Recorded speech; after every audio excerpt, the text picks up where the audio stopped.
I still remember the night she threw me out. The air was cold, sharp as a blade, and the stars above looked down like silent witnesses to my humiliation. My hands trembled as I clutched the small suitcase I had packed in a rush, half of my clothes left behind, my photo albums forgotten on the couch, and my dignity shattered on her porch. My daughter, my only child, stood in the doorway with her arms crossed, her face lit by the glow of the porch light that made her look more like a stranger than the baby I once held in my arms. "Mom, I can't do this anymore," she said flatly. "You need to find somewhere else to stay. I have my own life now." Her words struck me harder than any storm ever could. I had come to live with her after my husband, her father, passed away.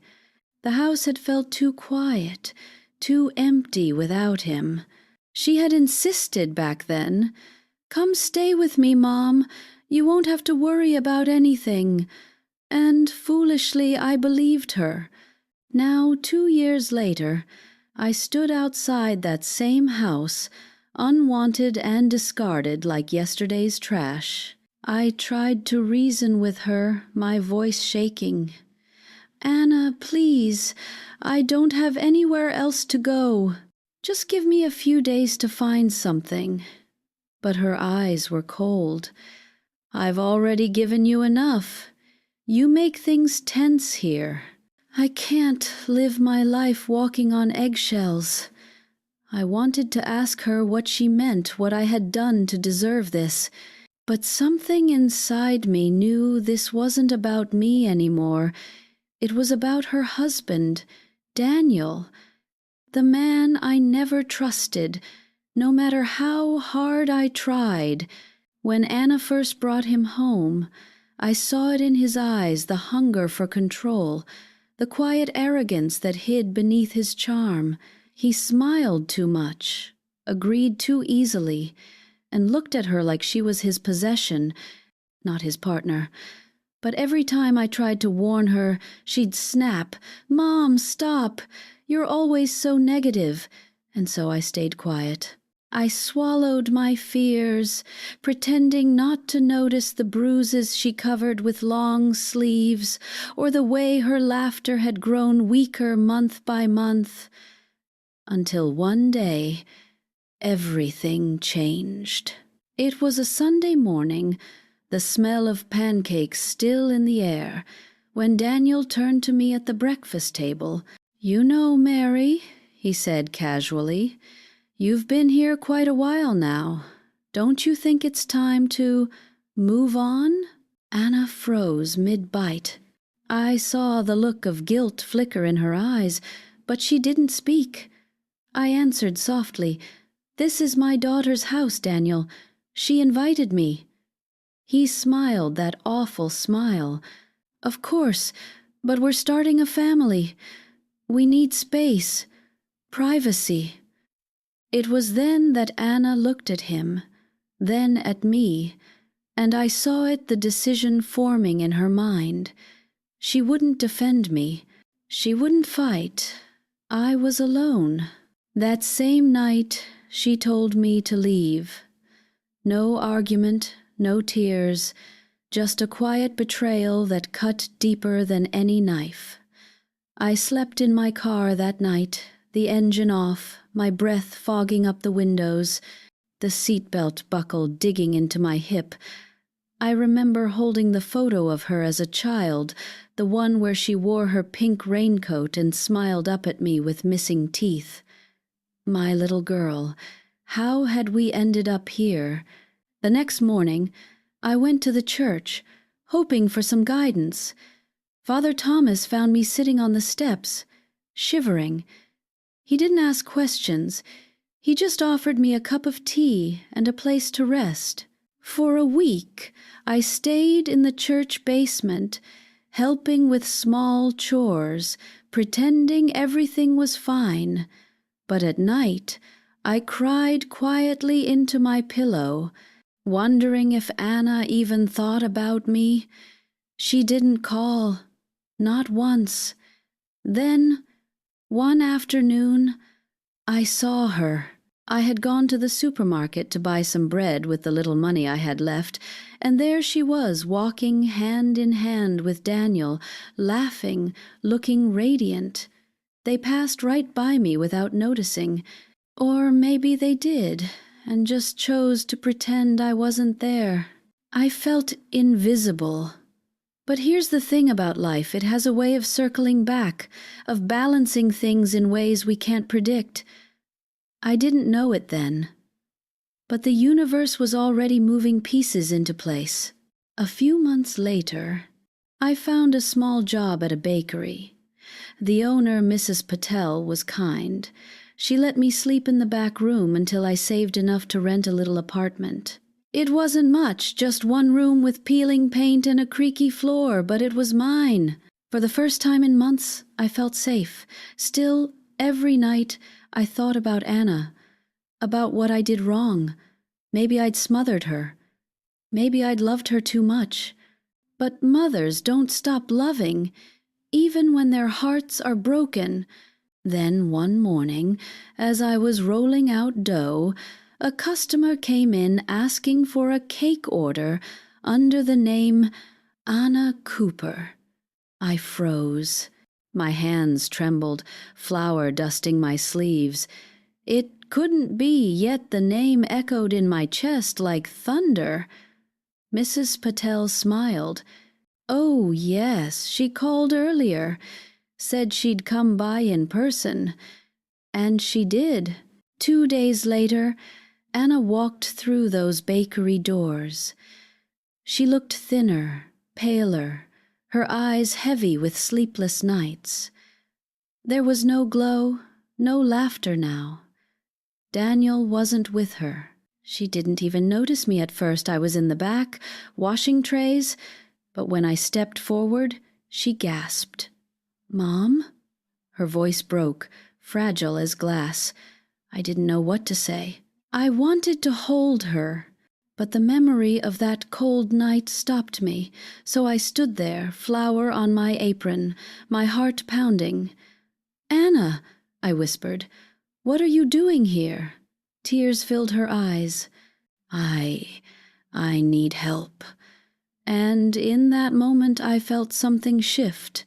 The same daughter who had once thrown me into the streets now stood before me, broken, desperate, and haunted. I didn't know it yet, but karma had finally begun its quiet, merciless work. Her voice trembled like the first crack of thunder before a storm. "Mom, please, can we talk?" For a second, the room around me vanished, the hum of the refrigerator, the clinking of the bakery bell, all faded into silence. I saw not the grown woman standing before me, but the little girl I once cradled after every nightmare. Yet the weight of betrayal still pressed against my chest like a heavy stone. I swallowed hard. "Talk?" I whispered. "Now, you want to talk?" Anna's eyes glistened. "I know I hurt you. I know I was wrong, but I didn't know what else to do." A bitter laugh escaped my lips before I could stop it. "You threw your own mother onto the streets, Anna. What reason could ever make that right?" Her face crumpled. She looked around, as if embarrassed by the other customers who were now pretending not to listen. "Can we go somewhere private?" Mrs. Patel, kind as always, touched my shoulder. "Take a break, Mary." Go with her? We sat on a bench outside the bakery. The wind carried the scent of warm bread and distant rain. Anna clutched her purse like it held her last bit of courage. "Mom," she began quietly. Daniel left me. I felt my heart drop. She continued, her voice shaking. "He cleaned out our joint account, took the car, and disappeared. I came home from work one day and everything, his clothes, his laptop, everything was gone." He didn't even leave a note. My breath caught. I should have felt pity, but what came instead was an ache mixed with a quiet sense of justice. So he finally showed you who he really was. Anna nodded, tears spilling down her cheeks. You were right about him. About everything. He was seeing someone else, one of his co-workers. She was pregnant. He told her I was crazy, controlling, and she broke off, covering her face. He used me, Mom. He used me for money. For a long moment, neither of us spoke. I could feel the bitterness in my throat, but beneath it was something else.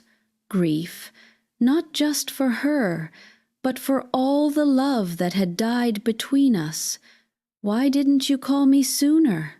I asked softly. Her shoulders slumped. Because I was ashamed. After what I did to you, I couldn't face you. I thought you'd slam the door in my face. I looked at her, this fragile, broken version of my daughter, and realized something painful. Sometimes karma doesn't come to destroy, it comes to teach. And maybe this was her lesson.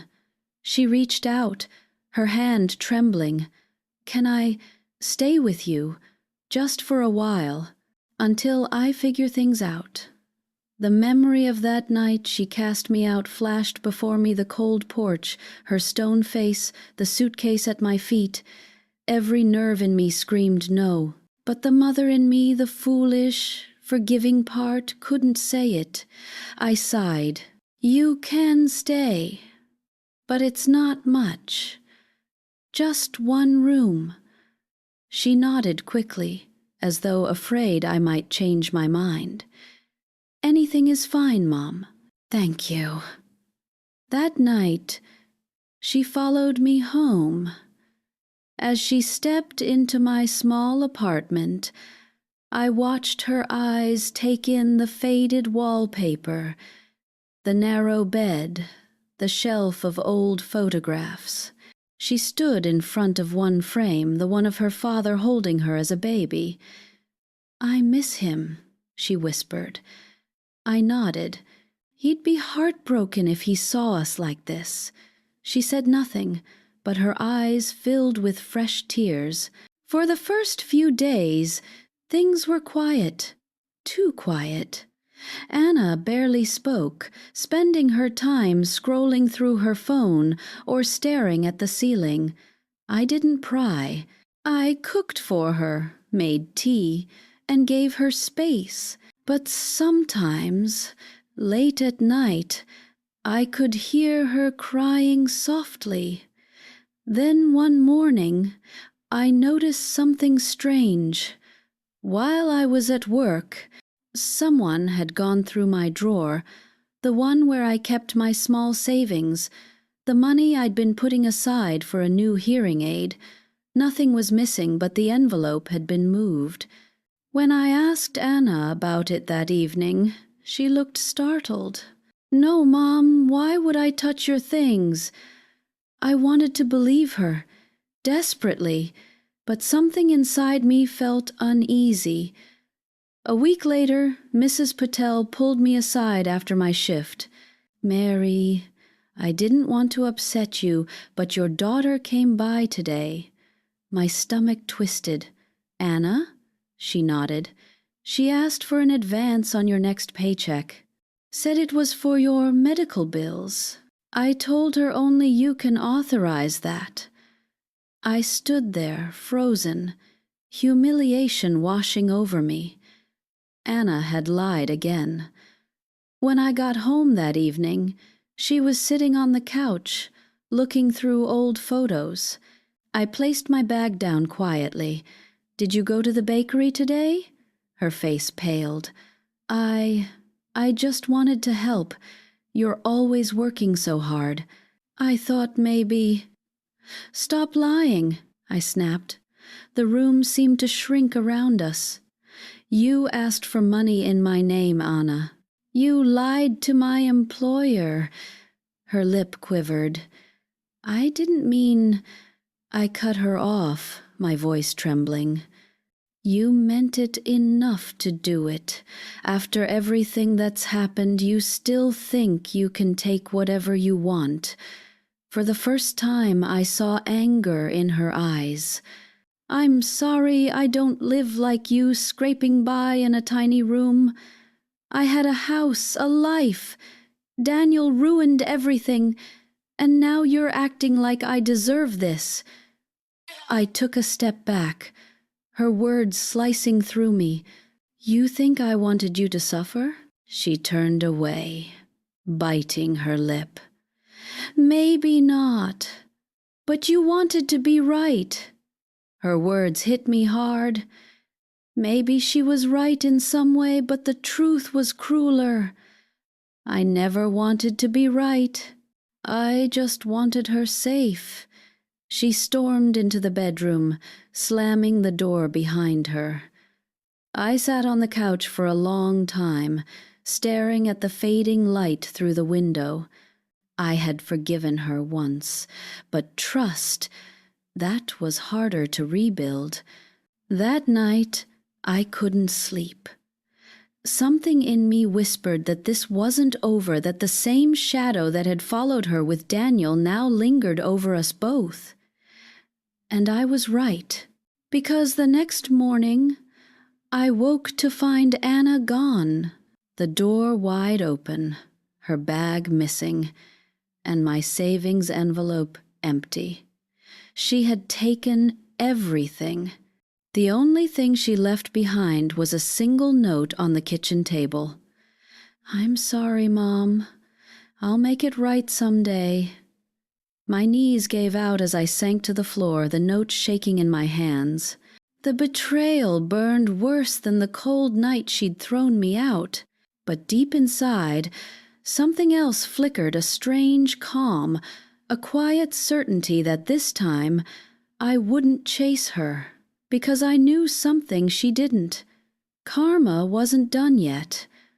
I washed my face at the sink and stared at the tired woman in the mirror, a woman who kept giving chances to people who mistook mercy for weakness.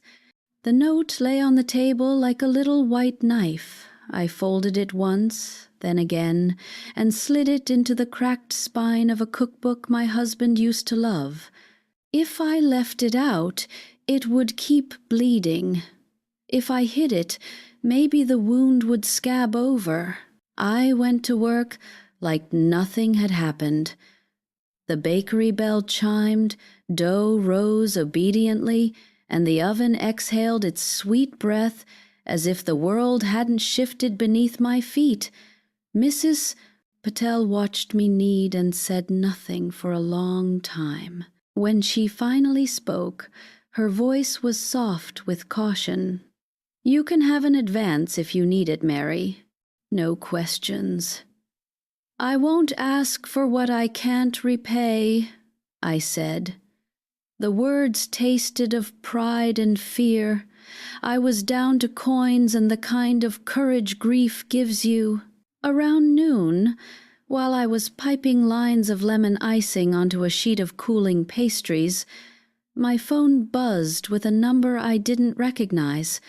I almost ignored it. Wrong numbers and scams find widows the way rain finds low ground, but something about the stubborn pulse of the call made me wipe my hands and answer. "Hello?" A young man cleared his throat. "Is this Mary Cooper?" "Yes," I said carefully.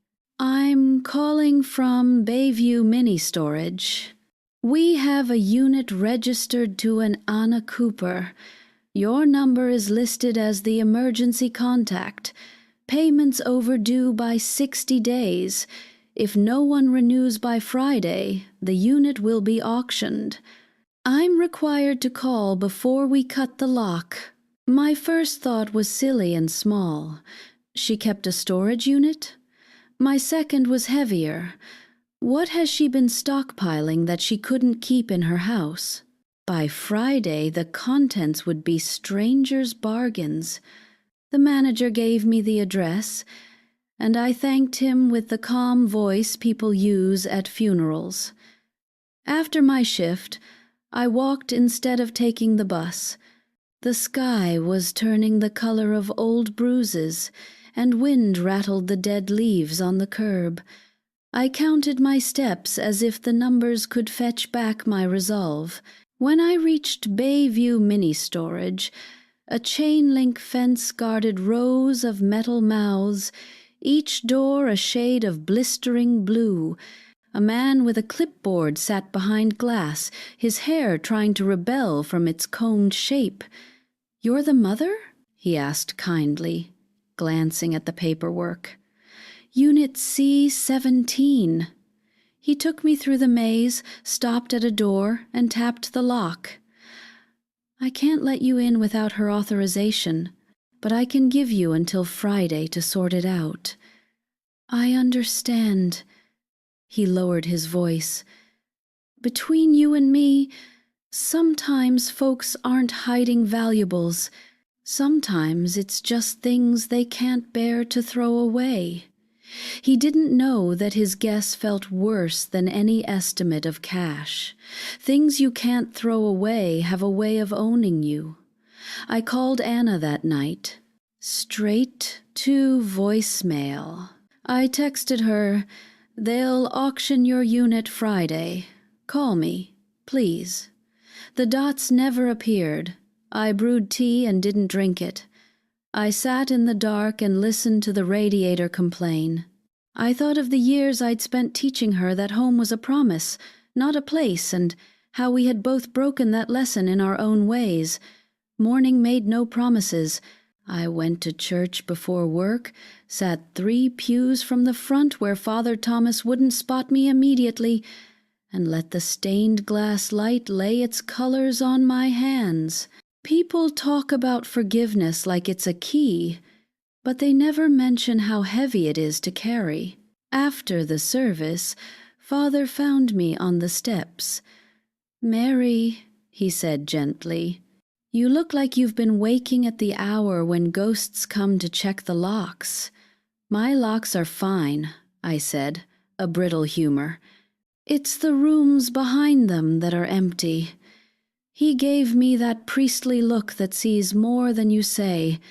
"Anything I can do, pray that a daughter remembers where she came from," I said, "and that a mother remembers who she is without her." By Thursday afternoon, nothing. The manager at Bayview left another message. Friday at 10. I swallowed my pride and walked to the police station to file a report about the stolen money. The detective at the desk was a woman with a plain face and careful eyes. Her name tag read Lawson.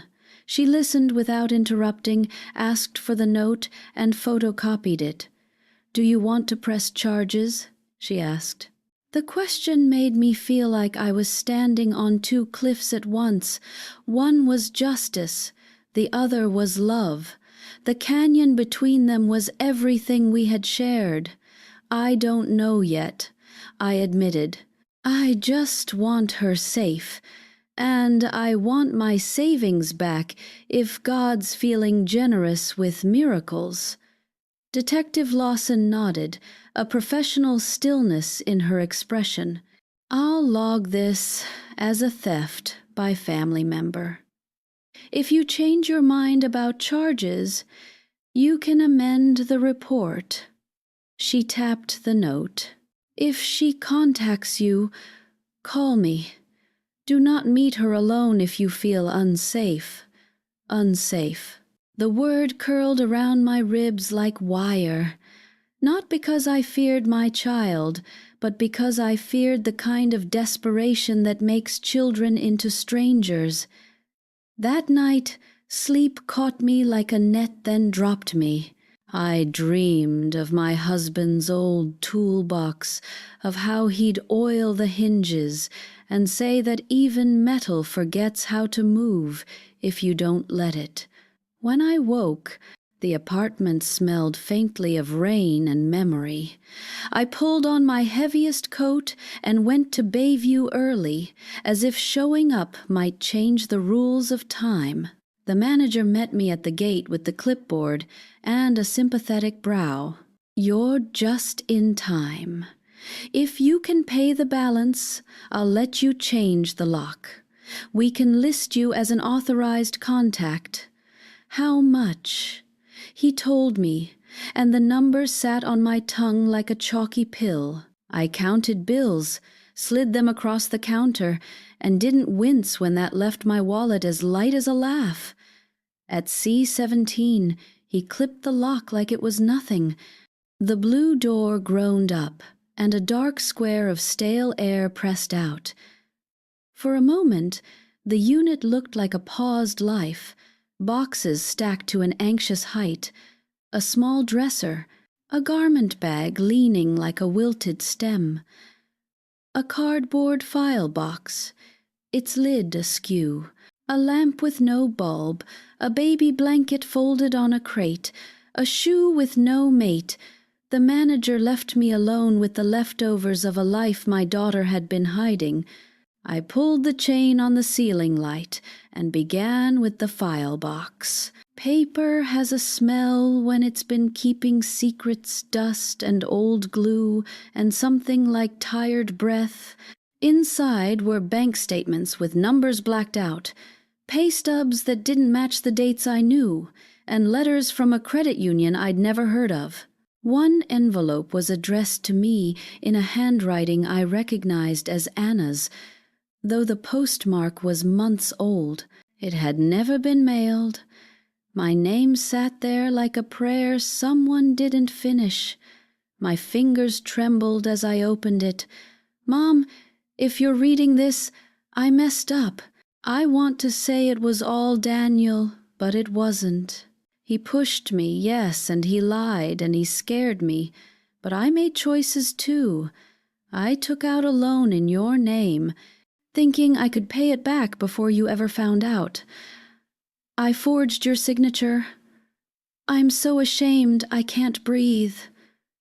Daniel said he had a guy who could make it all go away. He didn't. I'm trying to fix it before everything gets taken. I told myself I threw you out to protect you, but I think I did it because I couldn't bear your eyes on me. If anything happens to me, it won't be an accident. Check the green ledger. Don't trust anyone who calls themselves a friend of Daniel. I'm sorry. I'm so sorry. The words blurred. The green ledger. I looked around and saw it on the dresser, thin, cloth-bound, the color of hospital scrubs. Inside were columns of numbers, dates, and names I didn't recognize. At the back, a folded paper with a shaky list of passwords and a sketch of a key. My breath shortened, small, panicked sips. A loan. In my name. Had collectors already been knocking while I rolled dough and pretended the future was just another batch of bread? My hands wanted to close the ledger and return it to the dark, but another part of me, stubborn, older, mad enough to be brave, turned the page. There were transfers between accounts, and not just to Daniel. Payments to a consultant, J.M., who I guessed wasn't a consultant at all, and deposits that matched the pay stubs from a job Anna had claimed she left months prior. It wasn't clean. It wasn't clever. It was panic trying to look like a plan. My phone buzzed in my pocket. For a childish second, I thought, let it be her. It wasn't. A text from an unknown number, a single sentence that twisted the room. "Stop poking around where you don't belong, Mary." I turned in a slow circle, as if a threat might be hiding between a crate and a memory.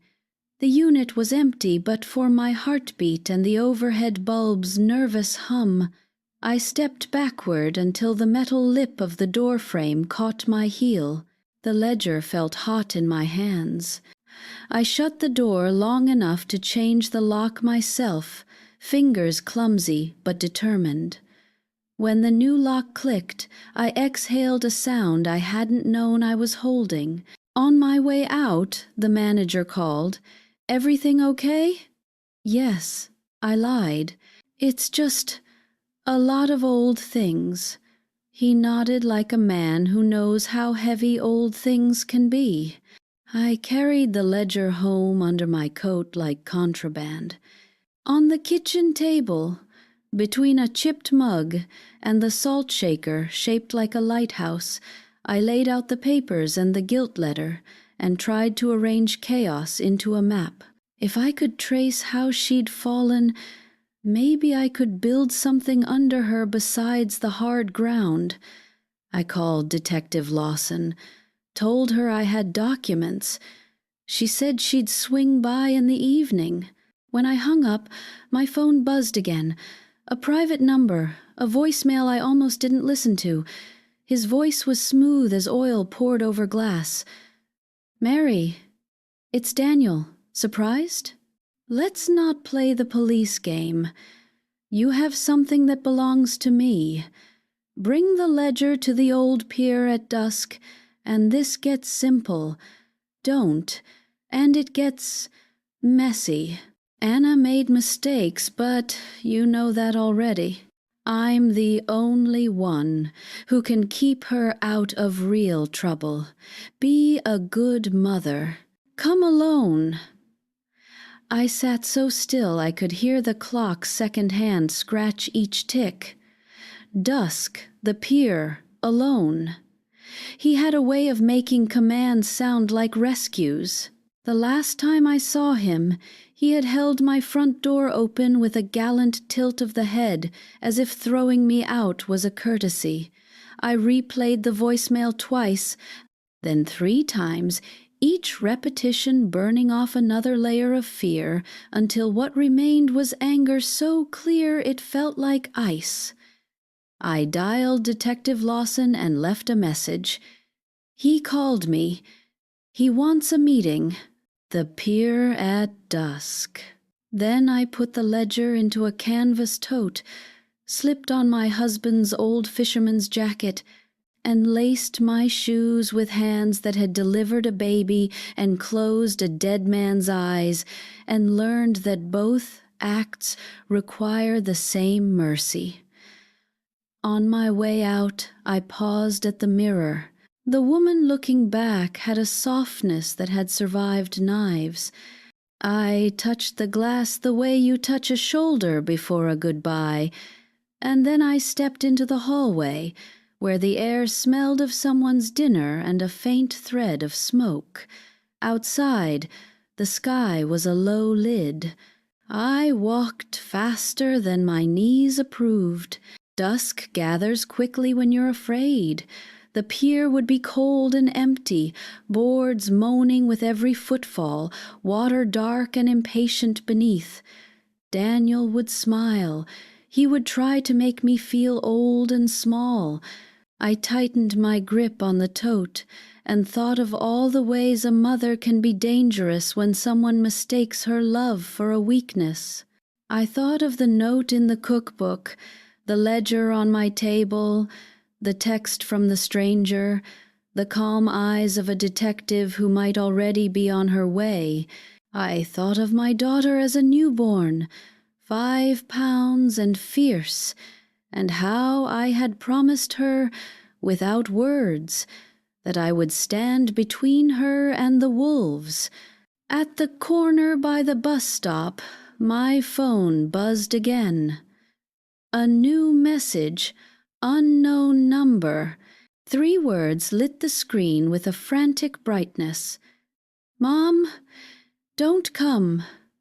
The message blinked on my screen like a small scream. "Mom, don't come."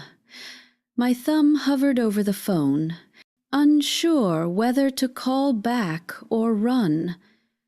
My heart started to hammer in that way. It did the night my husband died, when you can feel danger but don't yet see its face.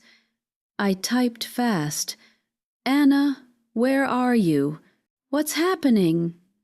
No response. Just that one awful, echoing silence that means more than words ever could. The wind whipped around the corner as if it had heard the message too. I looked toward the bus that was pulling up to the curb, its headlights flickering through the drizzle. I could still turn back, call the detective, wait inside, stay safe. But something in me, something fiercely maternal and irrational, whispered that if I didn't go, I might lose her forever. So I boarded the bus. The driver didn't ask questions. The city outside blurred into wet streaks of orange and gray as we rumbled toward the harbor. Every turn made my stomach twist tighter. I kept replaying Daniel's voice from the voicemail, that smooth threat disguised as reason. He wanted the ledger. He wanted control. And now, suddenly, Anna was warning me off. When we reached the pier, the last light of day had already drowned beneath the water. The planks were slick, reflecting the weak glow of the street lamps. A seagull shrieked overhead, startled by something unseen. I stepped carefully, clutching the tote close to my chest. Daniel stood near the end of the pier, just as I knew he would, leaning against the railing like a man waiting for a taxi instead of a reckoning. The wind played with his hair, and that same nauseating smile curled his lips when he saw me. "Mary," he said smoothly, as if greeting an old friend, "I was afraid you might not come." "I got your message," I said, forcing steadiness into my voice, "but then I got another one. From Anna." His brow arched, mock surprise flickering across his face. "Did you?" I didn't answer. I took a step closer, the boards creaking under my feet. "Where is she, Daniel?" He spread his arms, feigning innocence. "Somewhere safe. She just needs a little time to think. She's emotional. You understand. Don't lie to me." My voice cracked but didn't break. "I know what you've done to her. The money, the loan in my name, the threats. It ends tonight." He chuckled, a quiet, awful sound that made my skin crawl. "Ends? No, Mary. It's just beginning. You don't know the kind of mess your daughter got herself into. She owes people, dangerous people. That ledger you're carrying, it doesn't just incriminate her. It incriminates them. You think I'm the worst of it?" I tightened my grip on the tote. "Then why threaten me? Why call me here?" "Because you're the only one she listens to. You bring me the ledger, I make sure those people don't come after her. You keep it, and we all burn together." The water below slapped against the wooden posts like a heartbeat. My breath came out in visible bursts. Somewhere deep inside, I could feel the weight of his manipulation, how he twisted truth into half-believable lies. "You're lying," I said softly. He smiled again, stepping closer. "Am I? You always thought I was the villain. Maybe your daughter is the one you should fear." His words hit me like ice. I took a shaky step back. The pier creaked beneath us, and, for a moment, I thought it might splinter. Then, from behind us, a voice shattered the air. "Mom! Run!" I turned, and there she was, Anna. Her face pale, her hair tangled, eyes wild with panic. She stumbled from the shadows near the boat shack, Barefoot, clutching something metallic, a small flashlight or maybe a weapon, Daniel spun around. "Anna, stop!" But she didn't. She ran toward me, shouting, "He's got men watching! They're coming! He wasn't supposed to!" A car engine roared from the parking lot beyond the dock. Headlights swept across us, and for a heartbeat, everything froze, the light, the fear, the truth. Then chaos. Daniel lunged at me, grabbing the tote. The ledger slipped free and fell to the wet boards with a thud. Anna screamed. I swung my arm, catching his shoulder, and we both stumbled dangerously close to the edge. My foot slid on the slick wood, and for a moment the dark water gaped beneath me like an open mouth.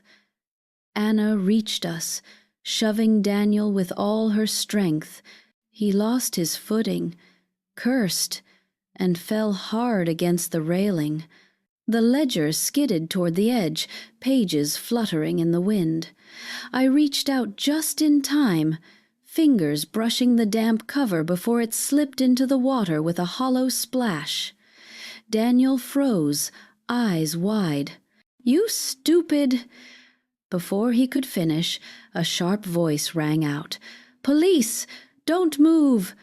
Detective Lawson emerged from the parking lot, gun drawn, flashlight beam cutting through the mist. Behind her, 2 officers rushed forward. The headlights that had frightened Anna were from an unmarked car. Daniel backed away, hands half raised. "You don't understand." Lawson's voice was cold as steel. "We understand perfectly. You've been under investigation for fraud, coercion, and identity theft. Step away from them now." He hesitated, calculating, eyes darting toward the water where the ledger had sunk. "You can't prove anything without that book." Lawson smiled faintly. "You think we didn't copy it the moment you emailed those threats?" Daniel's mask cracked just a flicker, but enough. Then the officers moved, and it was over in seconds. They pinned him against the railing, cuffing his wrists as he spat curses into the wind. Anna collapsed beside me, sobbing. I pulled her into my arms, and this time I didn't care that my coat was soaked or that my hands shook. I just held her, rocking her like I used to when nightmares came. "It's over," I whispered. "It's over, baby." But she kept crying, words spilling between breaths. "No, Mom, it's not. You don't understand. I helped him. I thought I could fix it, but I made it worse. I tried to warn you." "Shh," I murmured. "We'll talk later. You're safe now." Lawson approached quietly, her voice gentler than I'd heard before. "We'll need you both to come down to the station. There's a lot we'll have to go through, but for now he's not going anywhere." I nodded, still cradling Anna's face. "Thank you." Daniel was shoved into the back of the police car, his expression a mask of fury and disbelief. For a fleeting second, our eyes met through the rain-streaked window. There was no remorse there, only the cold calculation of a man who had lost control. As the cars pulled away, the pier returned to silence. The rain fell heavier now, washing the footprints from the wood. I looked down at the water where the ledger had sunk, and thought of all the lies it carried with it buried, but not forgotten.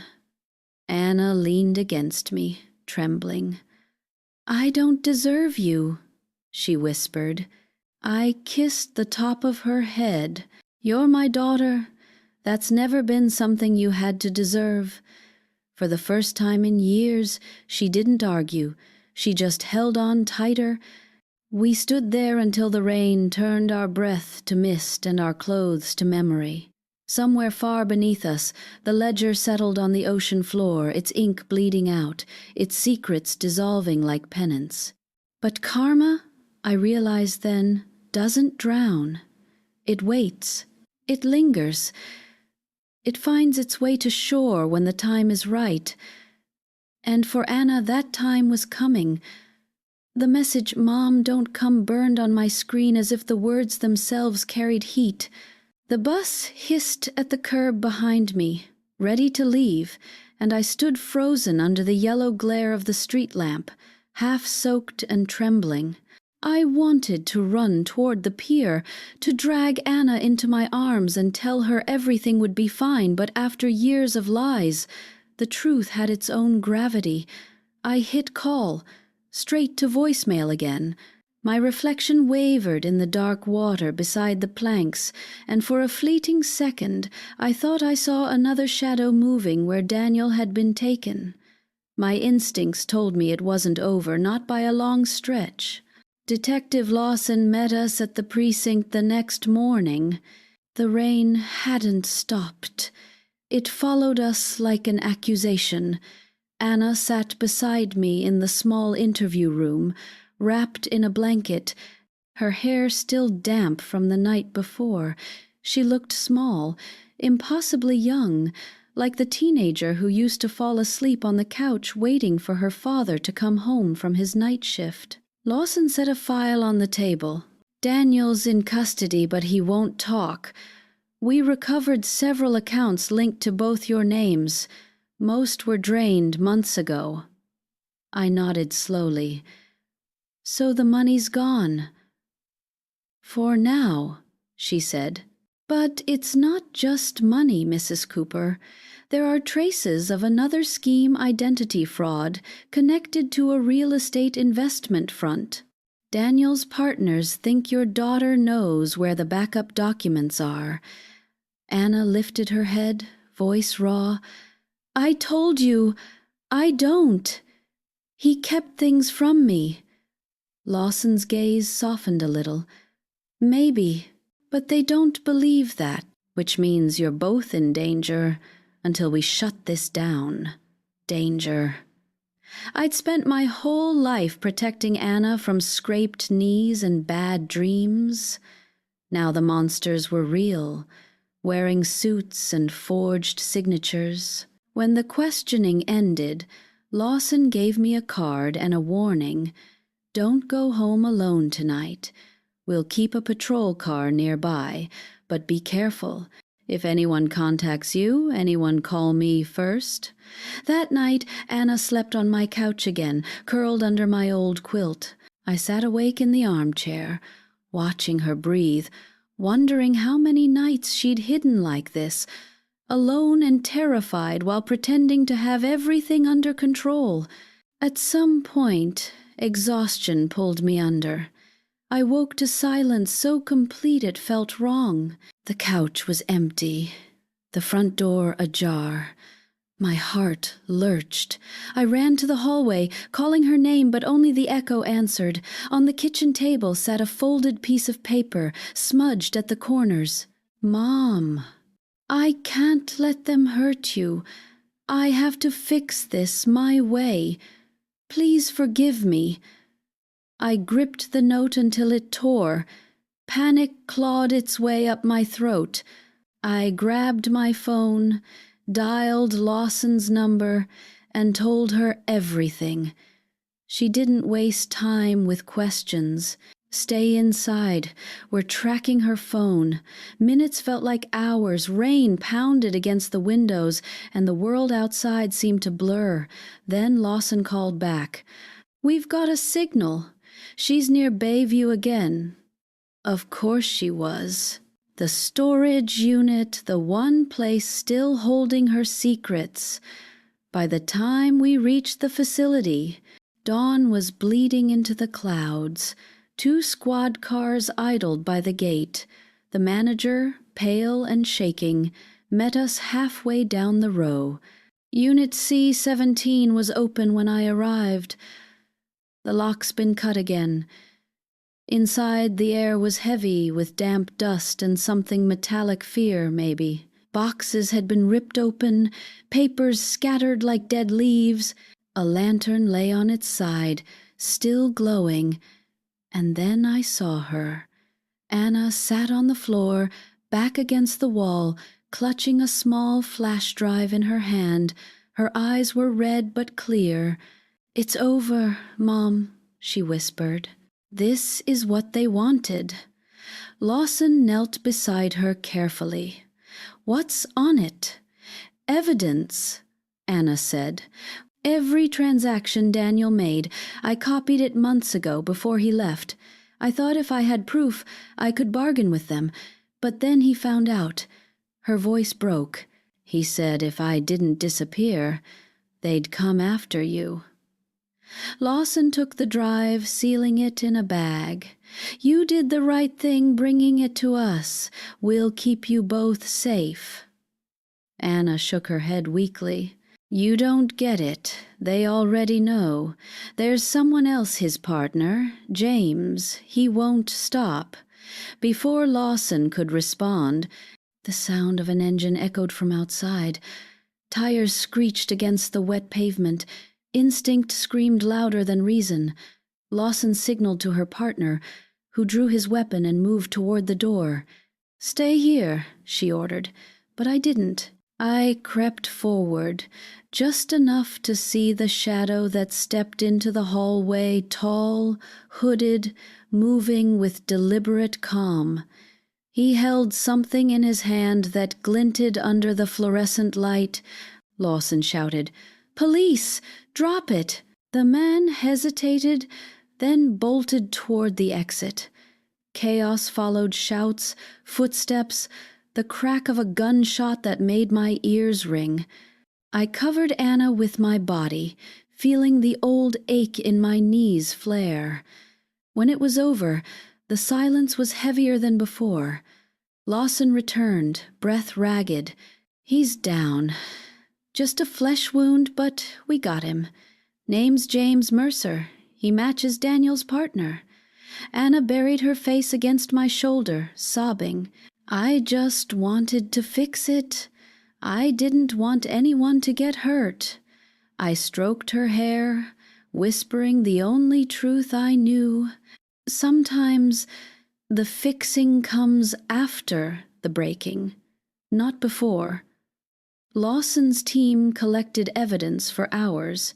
When we finally left the unit, the sky was clearing, and for the first time in weeks, sunlight touched the wet pavement.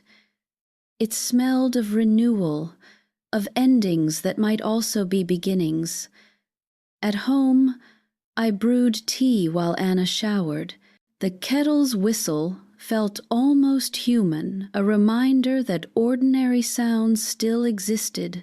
When she came out, wrapped in a towel, she looked fragile but lighter somehow. "Do you hate me?" she asked quietly. I turned to her, meeting her eyes. "No, but I hate what pain did to you, and I hate that I couldn't stop it." She started to cry again, quietly this time. "I ruined your life, Mom. I made you homeless. I stole from you." "And you still love you," I finished.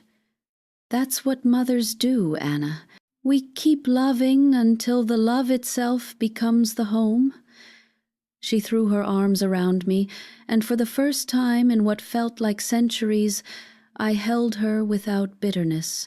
The scars between us would never fully vanish, but they no longer burned. Over the next few weeks, the investigation unraveled the rest of Daniel's operation. Lawson called often, updating us how the flash drive had led to arrests, how Anna's cooperation was crucial. Reporters wanted interviews, but we stayed quiet. Some stories aren't meant for cameras. They belong to the dark, whispered only to those who understand redemption's price. One afternoon, a letter arrived addressed to me. No return address, but the handwriting was unmistakable. Daniel's. You won this round, Mary. Enjoy it while it lasts. I always land on my feet. I folded the letter, lit a match, and watched it curl to ash over the sink. When Anna asked who it was from, I just said, "No one who matters anymore." That night, she cooked dinner her father's old recipe for shepherd's pie. The smell filled the apartment like a memory of peace. We ate in silence for a while before she said, "You know, karma really came for me." I looked at her and smiled faintly. "Maybe, but it didn't come to destroy you, sweetheart. It came to return you home." She reached across the table and squeezed my hand. "I'm going to make it right, Mom. All of it. I'll pay you back. I'll start over." And I believed her, because sometimes karma doesn't punish, it transforms.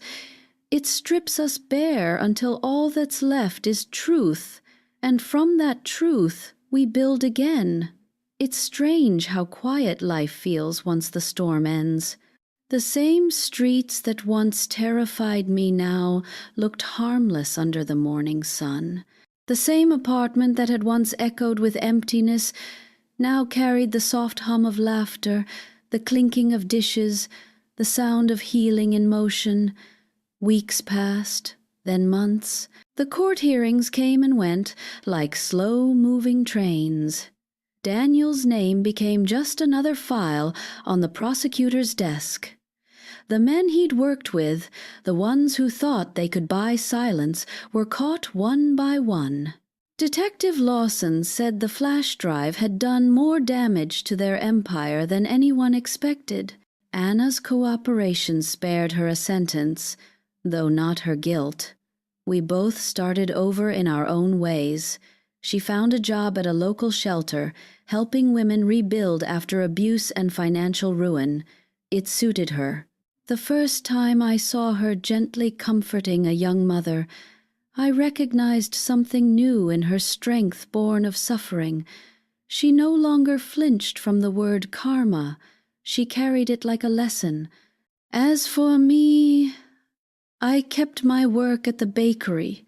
The scent of rising bread still felt like prayer to me. Mrs. Patel refused to take rent for the small room anymore. She called it an advance on heaven. I'd laugh, though sometimes when I locked up at night, I whispered a thank you to the empty air. One evening, near closing, I noticed a woman standing outside the window. She wore a dark coat, hood pulled up, but her stance seemed oddly familiar. When I opened the door, she stepped back, eyes glistening. "Mrs. Cooper?" she asked softly. "Yes." I was Daniel's sister." Her voice cracked on the name. "I just wanted to say I'm sorry for what he did. Our family, we didn't know how deep he'd gone. I hope your daughter's all right." The word startled me. I had imagined Daniel alone in his rot, but hearing he had a sister, someone capable of remorse, unsettled me. "She's getting better," I said quietly, trying to make peace with herself. The woman nodded, tears slipping free. "I lost my brother long before prison took him. Maybe your daughter can still find her way." After she left, I stood in the doorway for a long while, watching the last customers hurry through the twilight. It struck me that pain doesn't stop with the guilty, it ripples outward, touching everyone who once loved them. Karma's reach was longer than I'd ever realized. That night, Anna came home late from work. She was exhausted but smiling, her hands smelling faintly of soap and lavender. "You're still up," she said, kicking off her shoes. "I had coffee too late," I replied, "and an unexpected visitor." She frowned. Who? Daniel's sister. Anna froze. What did she want? To apologize, I said simply. Something in her face softened. I didn't think anyone from his family would ever speak to us again.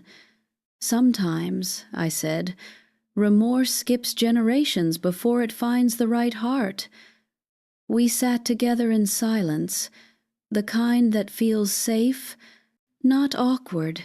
I thought about everything we'd survived, the betrayals, the nights on the street, the lies, the forgiveness, how every wound we'd suffered had led us right here, to this quiet kitchen, to 2 cups of tea and the faint hum of life returning. A month later, I woke early one morning to the sound of movement in the living room. I found Anna packing a small suitcase. My heart stuttered, the old fear flashing through me. Are you leaving again? I asked, barely whispering. She looked up quickly, shaking her head. No, Mom. I got accepted into a rehabilitation program in the city, a 6-month course for financial counseling. They want me to help other victims learn how to rebuild credit and avoid predatory loans. It's a chance to do something good with all of this. Pride and sadness tangled inside me. That's wonderful, sweetheart. She zipped the suitcase and crossed the room to hug me. I'll come back every weekend, and I'll call every night. I promise. I held her close. Just promise me one more thing. She pulled back, eyes questioning. Don't ever forget what this felt like, I said. Not the pain, not the guilt, not even the fear. Remember it, because that's how you stay kind. That's how you stay honest. She nodded, tears welling. I won't forget, Mom. I couldn't if I tried. The day she left, I stood by the window and watched her wave from the cab. The city swallowed her up again, but this time it didn't feel like loss. It felt like release. A week later, I received a letter handwritten, shaky but full of life. Mom, I'm doing well. The classes are hard but good. I met people like me, people trying to forgive themselves. Sometimes, when I look at them, I see what you saw in me even when I couldn't. Thank you for not giving up. You're the reason I'm not lost anymore. I love you always. I pressed the paper to my chest, and for the first time in years, I felt peace spread through me like sunrise. Some nights I still dream of that pier, the rain, the flashing lights, the sound of the ledger sinking. But the dreams don't scare me now. In them the water isn't dark anymore. It's calm, reflective, endless. Sometimes I walk to the harbor after work. I sit on a bench near the old dock and watch the tide pull in and out, thinking of how everything returns in time, the pain, the truth, the love. A few weeks ago, I found something washed ashore after a storm, a small torn notebook, its pages water-stained but still intact. Someone's handwriting, unreadable, but on the inside cover, faint and smudged, were 3 words, "Let it go." I smiled. Maybe it was coincidence, or maybe the sea was sending back what it had taken in its own quiet way. I left the notebook on the pier railing, letting the wind decide where it belonged next. When I returned home that night, the apartment felt warm, lived in, alive. I turned on the small lamp near the window, the same one Anna had once broken as a teenager and glued back together with glitter glue. Its glow shimmered softly against the wall, imperfect but beautiful, a reminder that even broken things can still shine. And as I sat with my tea, the rain began again, gentle, forgiving, almost tender. I closed my eyes and whispered into the quiet, "I forgive you, Anna, and I forgive myself. Because sometimes karma isn't the punishment we fear, it's the redemption we earn.